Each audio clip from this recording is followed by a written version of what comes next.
దేవుడు సృష్టించిన మొట్టమొదటి మానవుడు ఆదాము. అతడే మానవ జాతికి మూలపురుషుడు. దేవుడు 6 రోజులలో భూమిని, ఆకాశమును, అందులోని సర్వమును ఆయన మాట ద్వారా సృష్టించాడు. అయితే ఆదామును మాత్రం ఆయన హస్తాలతో ఆయన స్వరూపములో నిర్మించాడు. దేవుని యొక్క సృష్టి క్రమం ఇలా ఉంది. మొదట భూమి నిరాకారముగా, శూన్యముగా ఉంది. అగాధ జలములపై చీకటి కమ్మి ఉంది. దేవుని ఆత్మ ఆ జలములపై అల్లాడుతూ ఉంది.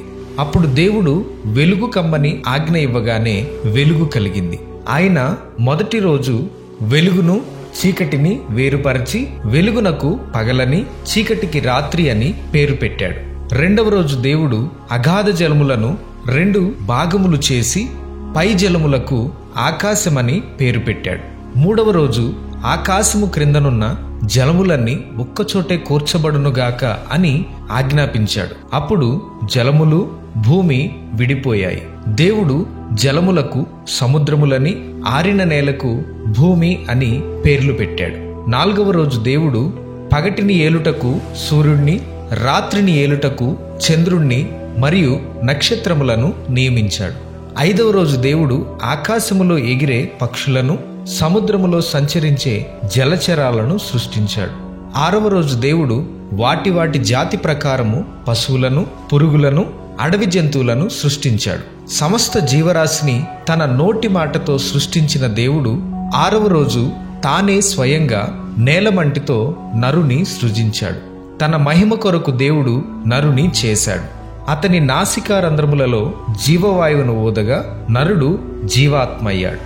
సమస్తముపై అతనికి అధికారమిచ్చాడు. 7వ రోజును దేవుడు పరిశుద్ధపరిచి ఆశీర్వదించాడు. దేవుడు సృష్టించిన మొట్టమొదటి నరుని పేరు ఆదాము.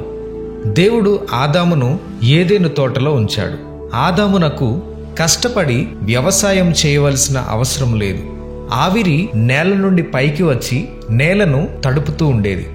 ఏదెను తోటను తడపడానికి దేవుడు 4 నదులను ప్రవహింపచేశాడు.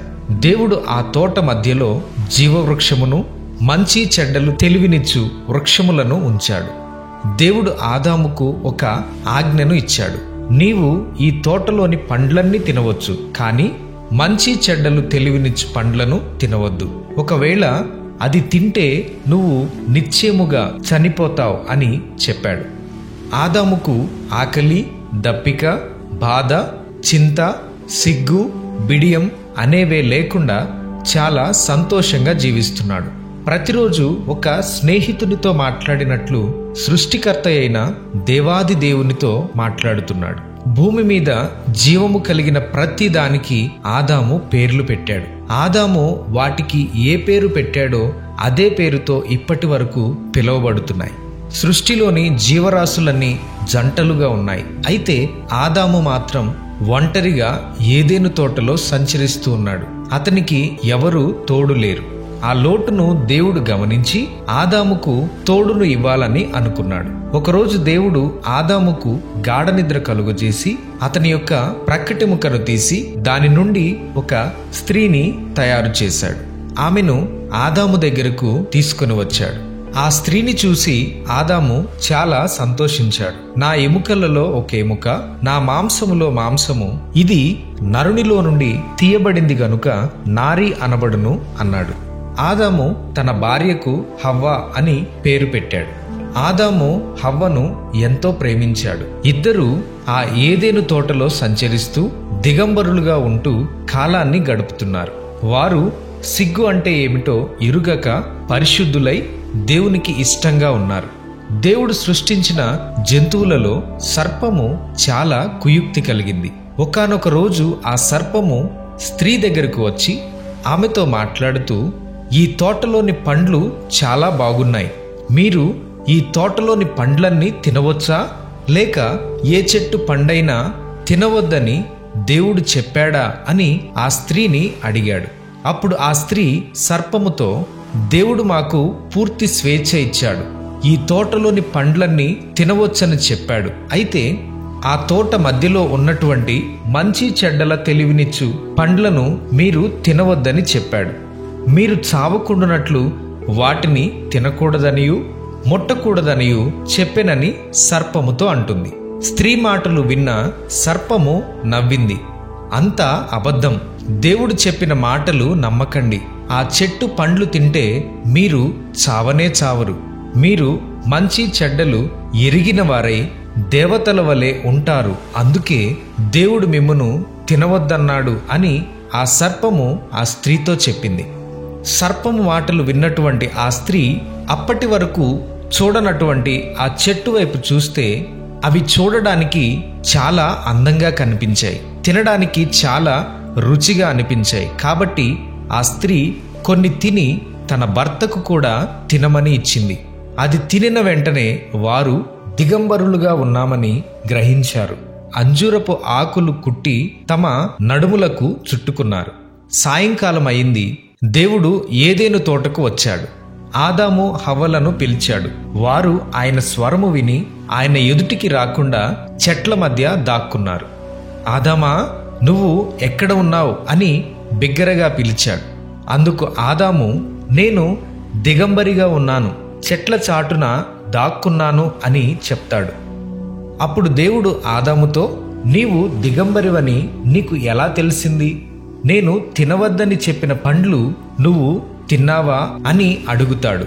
అందుకు ఆదాము, నీవు నాకు తోడుగా ఇచ్చిన ఈ స్త్రీయే తాను తిని నాకు వాటిని ఇచ్చింది, అందుకే తిన్నాను అని చెప్పాడు. అందుకు దేవుడు హవ్వను అడిగితే ఆ స్త్రీ, నన్ను సర్పం మోసం చేసింది అని చెప్తుంది. ఈ విధంగా ఆదాము హవ్వ మీద, హవ్వ సర్పము మీద నెపం మోపారు. వారి మాటలు విన్న దేవునికి కోపం వచ్చింది. ఆయన సర్పాన్ని శపించాడు.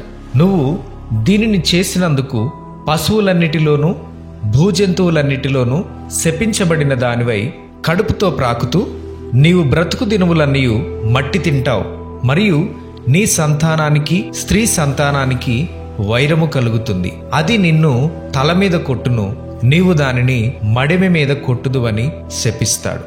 ఆయన స్త్రీతో, నీ ప్రయాసమును నీ గర్భ వేదనను నేను మిక్కిలిగా హెచ్చిస్తాను. వేదనతో పిల్లలను కంటావు. నీ భర్తపై నీకు వాంఛ కలుగుతుంది, అతడు నిన్ను ఏలును అని చెప్పాడు. దేవుడు ఆదాముతో, నీవు నీ భార్య మాట విని నా ఆజ్ఞను అతిక్రమించి తినవద్దని నేను నీకు ఆజ్ఞాపించిన వృక్ష ఫలాలు తిన్నావు కాబట్టి నీ వలన ఈ భూమి శపించబడింది. ప్రయాసతోనే నీవు బ్రతుకు దినములన్నీ కష్టపడి చెమటోర్చి ఆహారాన్ని పండించుకుని తింటావు. నీవు నేలమంటి నుండి తీయబడ్డావు కాబట్టి మరలా నీవు ఆ మంటిలోనే కలిసిపోతావు అని చెప్పాడు. దేవుడు చేయవద్దు అని ఆజ్ఞాపించిన దానిని చేయడం వలన మొదటిగా సర్పము శపించబడింది, రెండవదిగా హవ్వ శపించబడింది, మూడవదిగా భూమి శపించబడింది, నాలుగవదిగా ఆదాము శపించబడ్డాడు. ఆ తరువాత దేవుడు ఆదాము హవ్వలను ఏదెను తోటలో నుండి బయటకు పంపివేస్తాడు. వారు మరలా తిరిగి రాకుండా తన దూతలైన కెరూబులను కావలిగా ఉంచాడు. జీవవృక్షమునకు పోవు మార్గములో ఖడ్గజ్వాలలను కావలిగా ఉంచాడు. ఆదాము హవ్వలకు 2 కుమారులు కలిగారు. పెద్దవాడు కయీను, చిన్నవాడు హేబేలు. కయీను వ్యవసాయం చేసేవాడు, హేబేలు గొర్రెల కాపరి. కయీను అసూయతో తన తమ్ముడైన హేబేలును చంపుతాడు. దేవుడు కయీనును దేశదిమ్మరివి కమ్మని శపిస్తాడు. ఆదాముకు మరి ఒక కుమారుడు కలిగాడు. హవ్వ అతనికి షేతు అని పేరు పెట్టింది. ఆదాము 930 సంవత్సరాలు జీవించాడు. ఆదాము హవ్వలు దేవుని ఆజ్ఞను మీరడం వల్లనే దేవునికి దూరస్తులై సాతాను బంధకాలలో చిక్కుకున్నారు. అటువంటి సాతాను బంధకాల నుండి మానవులను విమోచించటానికి దేవుడు నరరూపధారి అయి యేసుక్రీస్తుగా ఈ లోకానికి దిగివచ్చాడు. ఆదాము హవ్వలు దేవునితో స్నేహం చేసినంతకాలం చాలా సంతోషంగా, నెమ్మదిగా, ఆనందంగా, పవిత్రంగా, దేవునికి ఇష్టంగా ఉండేవారు. ఎప్పుడైతే అపవాదికి స్థానమిచ్చారో అప్పుడే వారు దేవుడు అనుగ్రహించే సంతోషాన్ని, నెమ్మదిని, ఆనందాన్ని, పవిత్రతను పోగొట్టుకున్నారు. శాపాన్ని కొని తెచ్చుకున్నారు. తమ తప్పును దేవుని దగ్గర ఒప్పుకోకుండా ప్రక్కవారి మీద నెట్టే ప్రయత్నం చేశారు. దేవుడు ప్రేమస్వరూపి. మనుషులు చిరకాలం శాపంలో, పాపంలో ఉండడం దేవునికి ఇష్టం లేదు. ఆదాము హవ్వలు జీవవృక్ష ఫలాలు తింటే చిరకాలం పాపములోనే ఉండిపోవలసి వచ్చేది. అందువలన దేవుడు వారిని ఏదెను తోటలో నుండి బయటకు పంపివేశాడు.